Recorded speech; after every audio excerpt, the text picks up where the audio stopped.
taking action for you. 7 Action News at 6 starts right now.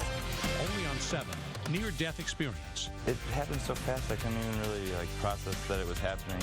A college student run over by a semi and living to tell about it. The 7 investigators with the dangers of drowsy driving and why it's a growing issue. First at 6, sounding the alarm on drowsy drivers. The survivor of a terrible crash speaking out tonight. He lived to tell about getting hit by a semi-truck driver who was allegedly asleep at the wheel.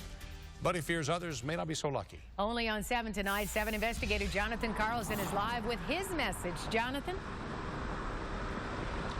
Hey there, Stephen and Carolyn. Yeah, I just talked to this young man here at his lawyer's office in Southfield. He's hoping telling his story will send a message to sleepy truckers to wake up, figuratively and literally. His injuries are hard to look at. This is a incision where they put a rod into my tibia. It was broken with my fibula. It gets worse in the lower leg and foot, which he's lucky to have kept after a semi rolled over it.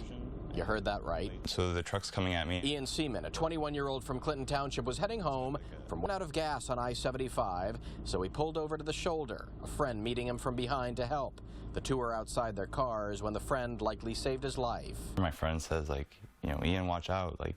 I looked over to my right and I saw the truck coming and... An out-of-control tractor-trailer riding the shoulder. Ian tries to dive out of the way, but doesn't quite. It ran over my legs. It happened so fast I couldn't even really process that it was happening. Had he not dived, he would most likely have died. The driver, Ian's attorney says, admitted he had fallen asleep. That he was tired, and he just wandered, and this accident happened. He's suing the driver and the trucking company because insurance won't cover the medical and emotional toll this has taken on Ian. These are instruments of destruction. Attorney Barry Goodman says the suit is intended to also be a wake-up call for trucking companies that force drivers to push their limits. Just last week, another trucker slammed into 10 vehicles in Macomb County, also said by investigators to have fallen asleep at the wheel. 6 were taken to the hospital, their lasting injuries not yet known. You rarely meet survivors like Ian. He's counting his blessings that his accident wasn't worse. Luckily, I'm still alive.